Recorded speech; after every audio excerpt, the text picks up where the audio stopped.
একটা মেয়ের ভাগ্য এত খারাপ, এত খারাপ যে দুজন চোরের কারণে সে একটা সময় স্মৃতিশক্তি হারিয়ে ফেলে।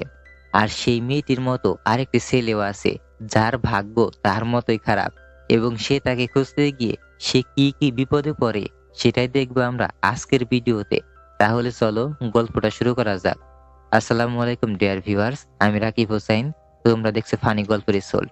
গল্পের শুরুতে আমরা এক ধনী ব্যবসায়ীকে দেখতে পাই যার নাম হাইসমিথ। তার অর্থের কোনো অভাব নেই, কোটিপতি মানুষ। তার জীবনে যেন টাকা পয়সা নদীর মতো বয়ে চলে। তার এক সহজ সরল ভোলা ভালা একটা মেয়ে আছে যার নাম ভ্যালোরি। কিন্তু তার ভাগ্য এতটাই খারাপ যে যেন তার ভাগ্য তার বিরুদ্ধেই কাজ করে, আর যেন তার ভাগ্য তাকে ছেড়ে পালিয়ে চলে গিয়েছে। তবু এই দুর্ভাগ্যগ্রস্ত মেয়েটি তার টাকার ব্যাগ আর মন্দ ভাগ্য নিয়ে সে ঘুরতে খুব বেশি পছন্দ করে। এইবার সে তার ঘোরাঘুরির শখ মেটাতে মেক্সিকোতে এসেছে। এয়ারপোর্ট থেকে বেরোতেই তার পা পিছলে যায় আর সে মুখ থুবড়ে নিচে পড়ে যায়। তার যে কি অবস্থা হয় সেটা তোমরা বুঝতেই পারছো। কিন্তু তার সুটকেসের একেবারে 12টা বেজে গিয়েছে। যেন তেন করে সে নিজেকে সামলে নেয়। সে এক এয়ার কন্ডিশন ট্যাক্সিতে উঠে বসে এবং একটা 5 স্টার হোটেলে পৌঁছে যায়। সেখানে গিয়ে নিজের জন্য একটা লাক্সারি রুম ভাড়া নেয়।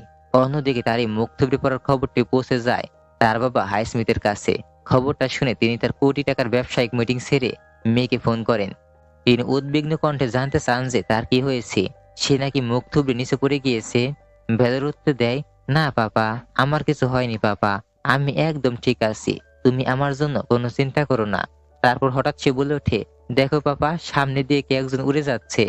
এই কথা বলতে বলতে সে বিল্ডিং এর 10 তলা থেকে একদম নিচে পড়ে যায়। কি একটা অবস্থা! আমি তোমাদের জানিয়ে রাখি, এই মেয়েটির ভাগ্য যতই খারাপ হোক না কেন, সে কিন্তু পুরোপুরি আহত হয় না। যা ক্ষতি হওয়ার হয় তা সব অন্য মানুষের। আর সে কোনরকম ভাবে বেঁচে যায়। এরপর সে বাবার সাথে কথা বলার পর তার ব্যাগ নিয়ে বেরিয়ে পড়ে মেক্সিকো রাস্তায় ঘোরাঘুরি করতে। সে যেভাবে রাস্তায় বেরিয়েছে তাকে দেখে মনে হচ্ছে যেন সে একটা বড় লোকের মেয়ে। আর এই বিষয়টা আমাদের চোর মশাইও খেয়াল করে। আর তা সত্যিই ছিল। কিন্তু যে গলিতে সে ঘুরছিল সেই জায়গায় ছিল চোর ছিনতাইকারীদের আড্ডাখানা। তার ঝলমলে রূপ দেখে দুজন আবুল মার্কা চোর তাদের ভটভটি স্কুটারে চেপে বসে আর তার দিকে এগিয়ে আসে। আর মুহূর্তের মধ্যেই তার পার্সটা ছিনিয়ে নেয়। আর ভেলোরে চিৎপটান হয়ে নিচে পড়ে যায়। এই সুযোগে সেই দুজন চোর তাদের স্কুটি থামিয়ে আরো জেনে চুরি করতে শুরু করে। আর তারপর তারা সেখান থেকে দ্রুত চলে যায়। এরপর পরে সেখানে একটা গাড়ি এসে থামে। গাড়ি থেকে নামে মিস্টার ফ্র্যাঙ্ক নামের একজন লোক। তাকে দেখে প্রথমে মনে হয় যেন সে নিশ্চয়ই ভালো লোক এবং সেই ভ্যালোরিকে সাহায্য করবে। কিন্তু না, এই লোকটা দেখে চোরদের চেয়েও বড় চোর। সে অসহায় মেয়েটিকে সাহায্য না করে তার গলা থেকে সেই তার জিনিসপত্র খুলে নিতে শুরু করে। ওই সময় ভ্যালোরির জ্ঞান ফিরে আসে, কিন্তু মাথায় বেশি চোট লাগার কারণে সে কিছু আর মনে করতে পারছে না। এমনকি তার নিজের নামও মনে করতে পারছে না যে তার সাথে আসলে কি হয়েছে। ভ্যালোরির স্মৃতি সম্পূর্ণরূপে হারিয়ে গিয়েছে, অর্থাৎ সে কিছুই মনে করতে পারছে না। এই সুযোগে মিস্টার ফ্র্যাঙ্ক তার সামনে নিজেকে ভদ্র এবং দয়ালু সাজার চেষ্টা করে। সে নরম গলায় ভ্যালোরিকে বোঝাতে থাকে এবং সান্ত্বনা দিতে থাকে। আর শেষমেশ সে সেখান থেকে তাকে দোকানে নিয়ে চলে আসে। আসলে তার একটি দোকান ছিল যেখানে সে পুরনো অ্যান্টিক জিনিসপত্র বিক্রি করত। কিন্তু সত্যি কথা হলো, তার দোকানে থাকা জিনিসপত্রের মধ্যে একটি বাদে বাকি সবই ছিল নকল। দোকানে ঢোকার পর ভ্যালোরির চোখ পড়ে সেই অ্যান্টিক জিনিসটার উপর। আর সে সেটা হাতে নিয়ে সেখানে রাখতে গেলে সেইটা সহ সব অ্যান্টিক জিনিসপত্রই ভেঙে যায়। ফ্যাং তো এই জিনিসটা দেখে সে পুরোপুরি ভাবে তব্দা খেয়ে যায়। সেই অ্যান্টিক জিনিসটা সহ আর বাকি যে সকল জিনিসপত্র ছিল সেগুলো সহ ভেঙে যায়।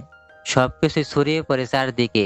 এই দৃশ্য দেখে ফ্যাং বলে, আমার দোকানে সব জিনিসই ছিল নকল, খালি একটা মাত্র আসল ছিল, আর সেটাই তুমি ভেঙে ফেললে। তারপরও সে তাকে কিছুই বলে না, তার দিকে তাকিয়ে হাসতে থাকে। কারণ ভ্যালোরিকে প্রথম দেখে বুঝে গিয়েছিল যে এই মেয়েটি কোনো ধনী লোকের মেয়ে, যার কারণে তার মনে একটা চালাকি আসে। সে ভাবে ভ্যালোরিকে সুস্থ করে তার বাবার কাছে তুলে দিতে পারলে সে তার কাছ থেকে মোটা অঙ্কের টাকা দাবি করতে পারবে। এরপর অনেক মাস কেটে যায়। ভ্যালোরি সম্পূর্ণভাবে নিখোঁজ। তার বাবা হাইস্মিথ তার কোনো আর খোঁজ পায় না। তার মেয়ের এইভাবে নিখোঁজ হয়ে যাওয়ার বিষয়টাই সে বেশ চিন্তায় পড়ে যায়। তিনি বিভিন্ন জায়গায় গিয়ে তার মেয়ের খোঁজ করতে থাকেন, তবু তার মেয়ের কোনো সন্ধান পাওয়া যায় না। একদিন তার কাছে আসে তার এক উপদেষ্টা, যার নাম মনোসব। সে বলে, স্যার, আপনি তো জানেন আপনার মেয়ের কপাল কতটা খারাপ, কিন্তু আমি জানি তাকে কিভাবে খুঁজে বের করতে হবে। আমার কাছে আপনার মেয়ের ব্যাপারে একটা থিওরি আছে। হাইস্মিথ বলে, কি থিওরি বলো? তারপরও হাইস্মিথ বলে, কি থিওরি? আমি জানি তোমার কোনো থিওরি কোনো কাজে আসবে না। আমি সবকিছু করে দেখেছি। সিআইডি থেকে প্রাইভেট ডিটেকটিভ সবই কাজে লাগিয়েছি, কিন্তু কোনো কাজই হয়নি। মনোসব তখন শান্তভাবে বলে, স্যার, শুধু একবার একবার আমার কথা শুনুন, আমার সঙ্গে চলুন। এই বলে সে তাকে এক মিটিং রুমে নিয়ে যায়। বলে, আপনার মেয়ের মতো খারাপ কপালের মানুষ আমি একজনও দেখিনি। এখন আমি আপনাকে আসল কথাটা বলছি। তারপর সে সেখান থেকে একটা চেয়ারের পা ভেঙে ফেলে। এইটা দেখে হাইস্মিথ বলে, কি করছো মানে সব? চেয়ারের পা ভাঙছো কেন? সে বলে, স্যার, আপনি এখনই আসল খেলা দেখতে পারবেন। এরপর সে সেখানে সেই চেয়ারটা রেখে দেয়। সে বলে, এখন দেখবেন আসল খেলা। আমি একজন লোককে চিনি, যার নাম ইউজিন। সে আপনার মেয়ের মতোই খারাপ কপালের। আমি তাকে এখনই ডেকে পাঠাচ্ছি, দেখুন সে এসে কি করে। তখন ইউজিনকে সেখানে ডেকে আনা হয়। ইউজিন বলে, কোথায় বসবো স্যার? তারা বলে, তুমি যেখানে খুশি সেখানেই বসতে পারো। সে ওই চেয়ারগুলোর মধ্যে বাস বিচার করে একটিতে বসে পড়ে। আর দেখা যায় সে সেই চেয়ারটিতেই বসেছে। আর সেখান থেকে সে ধুম করে নিচে পড়ে যায়। যার একটা পা ভাঙা ছিল, যার ফলে বসার সঙ্গে সঙ্গে সে ধপাস করে নিচে পড়ে যায়। এই দৃশ্য দেখে মনসব তাকে সেখান থেকে চলে যেতে বলে। তারপর হায়াসমিদের দিকে ঘুরে বলে, দেখলেন তো স্যার, এই ছেলেটির ভাগ্য আপনার মেয়ের মতোই। এখন আপনি নিজেই ভাবুন, আপনার মেয়ে যদি এখানে থাকতো তাহলে সে কোন চেয়ারটিতে বসতো? আপনার মেয়ের ভাগ্য যখন সবসময় খারাপ থাকে, তাহলে তো সে সেই চেয়ারটিতেই বসতো, তাই না? তাই আমি আপনাকে বলছি, যদি আমরা এই ছেলেটিকে আপনার মেয়ের মতো মেক্সিকোতে পাঠিয়ে দিই, তাহলে সেও আপনার মেয়ের মতো হারিয়ে যাবে। আর এর মধ্য দিয়েই আপনার মেয়েকে আমরা খুঁজে বের করার একটা সূত্র পেয়ে যাব। এটা শুনে হায়াসমিথেরও ঠিক একই জিনিস মনে হয়, যে না, শেষ চেষ্টাটাই করে দেখি, দেখি না কি হয়। এরপর সে ডিটেকটিভ রেমন্ডকে নিজের অফিসে ডেকে পাঠায় এবং বলে, দেখো রেমন্ড, আমার মেয়েকে খুঁজে বের করার জন্য তোমাকে আমি অনেক সুযোগ দিয়েছি, কিন্তু তুমি এখনো তাকে খুঁজে বের করতে পারোনি। তবে এবার আমি আমার মেয়েকে খুঁজে বের করার অন্য একটা উপায় পেয়েছি। ওই সময় সেখানে মনোসব বলে ওঠে, তুমি তো জানোই ভ্যালুর কপালটা কত খারাপ। তাই তার মতোই আমরা একটা খারাপ কপালের মানুষ খুঁজে পেয়েছি, আর তোমার সাথে তাকে মেক্সিকোতে পাঠাচ্ছি। সেই মিশনে সে তোমার সাথে থাকবে ডিটেকটিভ হয়ে। ডিটেকটিভ রেমন্ড ভাগ্যের উপর একদমই বিশ্বাস করে না, তবুও তারা জোরাজুরি করে তাকে রাজি করায়। এরপর মনোসব তাকে রেস্টুরেন্টে নিয়ে যায় এবং তার ব্যাপারে দুর্ভাগ্যের সব খারাপ খবর শোনায়। সে বলে, ইউজিন যদি হীরাও ধরে সেটাও নাকি কয়লা হয়ে যায়। রেমন্ড আবার এইসব জিনিসে একদমই বিশ্বাস করে না।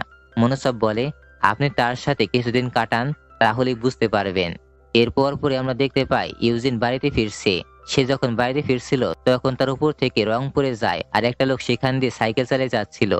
সাইকেল চালিয়ে যাওয়ার সময় মার্বেলা লোকের সঙ্গে ধাক্কা খায়, আর সেই মার্বেলগুলো নিচে পড়ে যায়, আর সেগুলো এসে তার পায়ের কাছেই পড়ে। আর সে পা পিছলে উষ্টা খেয়ে একটা গর্তের ভেতর পড়ে যায়। কি একটা অবস্থা! সবই তো শুরু মাত্র, আর কি কি ঘটনা ঘটে সেটাই দেখবো সামনের দিকে। এরপর রেমন্ড আবারও তার অফিসে চলে আসে।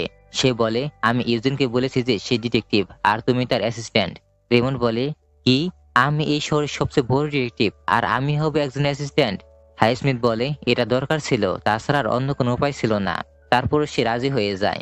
পরের দিন হাইস্মিথ ইউজিনকে ডেকে পাঠায় এবং তাকে সেখানে একটা চেয়ারে বসতে বলে।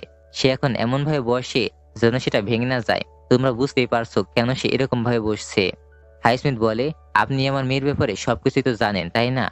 আপনি আমার মেয়েকে খুঁজে বের করতে সাহায্য করুন। এই মিশন শেষ হলে আমি আপনার বেতন দ্বিগুণ করে দেব এবং ধীরে ধীরে আরো বাড়িয়ে দেব। আপনি যা চান তাই দেব।